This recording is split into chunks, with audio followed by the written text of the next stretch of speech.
Coucou, bonjour à tous, j'espère que vous allez bien. Bienvenue sur ma chaîne Les Scrap Idées de Cécile. Pour aujourd'hui, la présentation d'un nouvel album.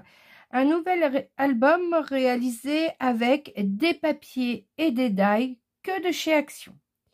Alors, la seule chose qui n'est pas de chez Action, c'est les tampons français que j'ai utilisés dans cet album et les papiers noirs et violets qui sont des papiers Clairefontaine Trophée.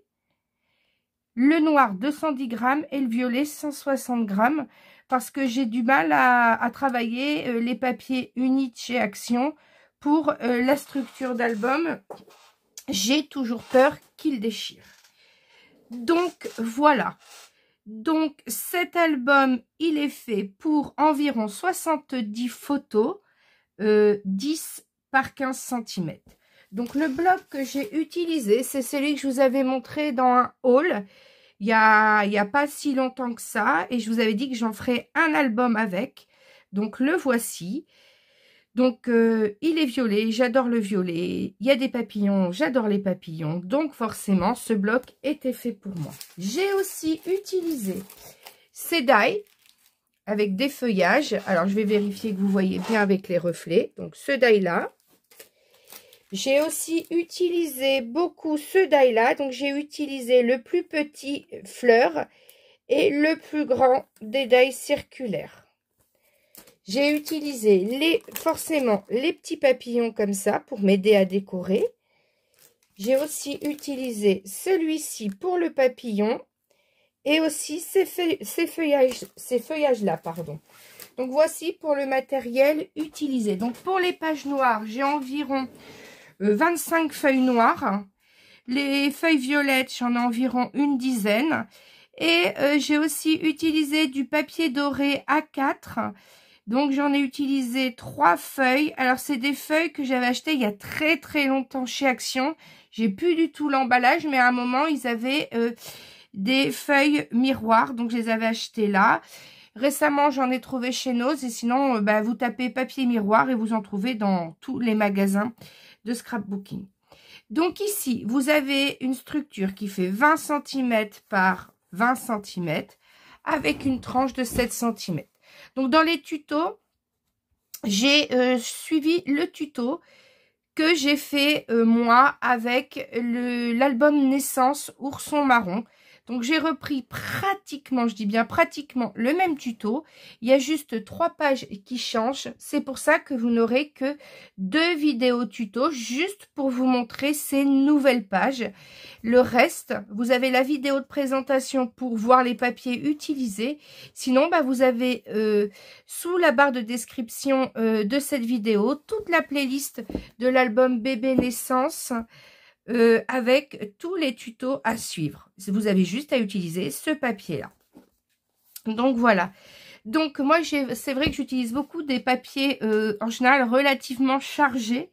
Donc sur ce papier là, je me suis retrouvée avec des petits motifs. Voilà, il me manquait des choses.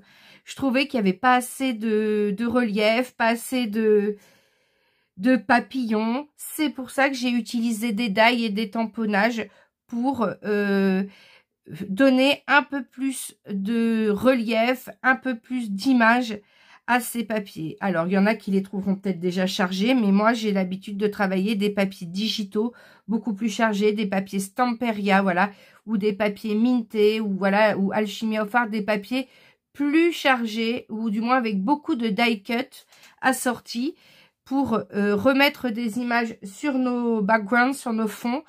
Donc là, j'ai trouvé d'autres astuces et j'adore le rendu. Donc à chaque fois, vous faites attention parce que tous ces carrés-là, en fait, ils sont pas carrés, ils font pas exactement la moitié des pages. Donc faites attention et à chaque fois, j'ai fait le matage de 3 à 4 mm. Mais vous avez toutes les dimensions dans les tutos Bébé Ourson Marron, l'album Naissance. Voilà. Je vous remettrai de toute façon dans la playlist de cet album toutes les vidéos de l'album Bébé. Il y aura juste 2 vidéos avec ces papiers. Page 2 pour la première vidéo et page 9 et 10 pour la nouvelle vidéo du deuxième tuto. Et je vous montre tout ça. Donc ça, ces beaux rubans, je les ai trouvés chez Nose. Mais chez Action, il y avait des rubans en organza avec des fils de fer, vous savez, sur le côté. Le doré pourrait très bien aller avec cet album. Donc, c'est parti. Donc là, on a une pochette. Alors, je vérifie que tout est bien dans le cadre. Oui. Donc là, on a une pochette avec 3 livrets de 3 photos. Donc, vous voyez, c'est ce que je vous disais. Il faut décorer. Donc, je suis venue utiliser tous ces petits rectangles-là parce qu'ils sont aussi pas carrés. Et dans le blanc, je suis venue mettre des tamponnages. Ceux-là, je suis mettre des tamponnages et j'ai décoré. Et j'ai pris un die Scrap Didi, parce que mes tampons en français viennent de chez Scrap Didi, Univers Scrap. Et ce die-là vient de chez Scrap Didi. Voilà.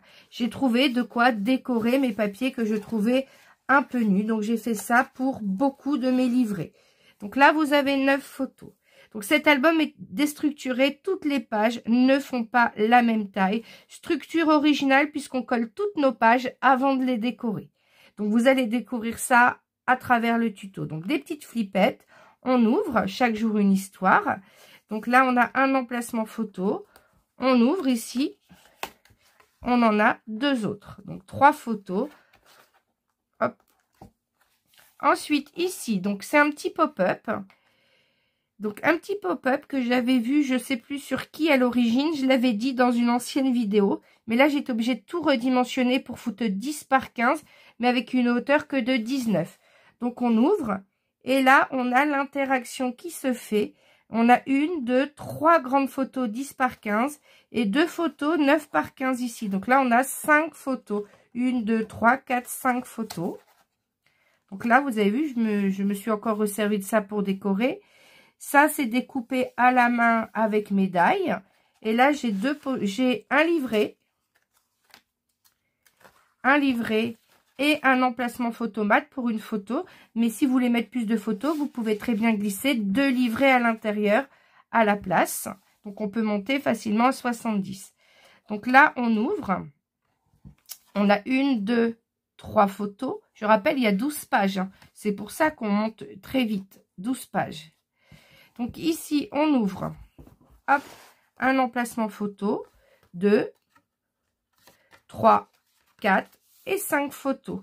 Si on veut, vous mettez pas de papier ici et on passe à 7 photos sur cet album. Alors, il faut quelques aimants, hein, mais pas tant que ça. Surtout des petits flips, on en trouve partout sur Temu, AliExpress, dans les magasins de scrapbooking. Il suffit de leur demander parce qu'ils ne sont pas toujours visibles dans les rayons. Ensuite, on tourne. Sinon, vous pouvez les remplacer simplement par un petit die cut qui tourne et qui tient avec une attache parisienne. Pensez juste à renforcer votre die cut, c'est-à-dire le doubler avec du papier uni pour le renforcer. Donc ici, là, je suis venue prendre le grand rectangle avec ce papier-là pour trancher avec le papier plus foncé, donc du saumon. J'ouvre. Donc, on a 1 photo, 2 photos, 3 et 4. Et après, si vous faites des montages, vous pouvez bien sûr en mettre plus. Donc, ce ruban-là, j'ai simplement pris le grand que j'ai coupé en 2 et que j'ai effiloché pour que ça fasse la même chose de chaque côté. Donc ici, on ouvre, on a 1 photo, 2, 3, 4 photos. Donc là, on a un petit gousset d'aisance de 3 mm pour que ça joue sur l'épaisseur quand on aura collé les photos. Ensuite, ici, bah, il y a 3 pochettes identiques. Hein. C'est juste la taille derrière qui change. Donc là aussi, j'ai mis un emplacement photomat pour une seule photo et un livret. Séquence souvenir. Ah, je l'ai mis 2 fois séquence souvenir. Je vais changer de livret. Je vais le mettre dans un autre. Vous voyez, si vous voyez que là 2 fois le même, ben, c'est pas compliqué. Hop, on en a où des livrets? Et ben là, j'ai quoi? S'émerveiller de tout encore et toujours. Et ben hop, je vais reprendre celui-ci. Et celui-ci, je vais venir le mettre là. Comme ça, il n'y a pas de problème. Voilà. Et du coup, on peut mettre ici, du coup, 2 livrets ou un livret, un emplacement photo, comme j'ai fait. On peut mettre dans les sens que vous voulez. Ça rentre dans les 2 sens. Hein. Ici, séquence souvenir. Hop, on ouvre. On en a 1, on en a 2, on en a 3, on en a 4. Et on peut en mettre un 5e. Alors, la gomme colle, c'est bien utile quand on a des traces de colle. Ça gomme tout. Voilà. Et on vient remettre. Hop. voyez, c'est tous ces papiers où je trouvais ça peut-être pas assez chargé. Donc, c'est pour ça que je suis venue coller des découpes avec des chutes de papier. Donc, je suis venue décorer qu'à la fin de l'album. Hein. Souvent, ne venez décorer qu'à la fin de l'album. Comme ça, vous faites toutes vos découpes avec vos chutes. Et je suis venue coller de travers, séquence souvenir. Ensuite, ici, on ouvre le ruban. On ouvre, on a 2 emplacements photos. On tire, on en a 2 supplémentaires. Donc, 4 emplacements photos ici. Donc là, j'ai fait en sorte pour les rubans que le nœud se fasse, voilà, plutôt en bas. Pour pas gêner le papillon, la déco. Donc là, une pochette, même chose. Là, je suis venue mettre par contre 2 livrets. Voilà. Je suis venue mettre 2 livrets pour avoir 6 photos. Là, j'ai pas mis de message parce qu'on en a sur nos livrets. Et ensuite, ici, on a un petit flip qui tient le rabat plus long. Hop. Donc, 1, 2, 3, 4 photos. On peut fermer comme on veut. De toute façon, c'est le grand livret qui tient tout. Et ensuite, le dernier. Donc là, bien sûr, tout est fait avec des petits montages die cut, tamponnage. Donc, on ouvre. Donc là, j'ai fait avec des chutes. Hein. On a un emplacement photo ici. 2, 3, 4, 5 et 6. Ben voilà pour cet album. En tout cas, j'espère qu'il vous plaît. Un album papier et matériel action. Donc, n'hésitez pas à liker cette vidéo si vous trouvez cet album sympa et joli. N'hésitez pas à vous abonner à ma chaîne si ce n'est déjà fait. Et je vous dis bon scrap à tous si vous allez réaliser cet album. Et je vous dis à bientôt pour de nouveaux tutos. Bye bye!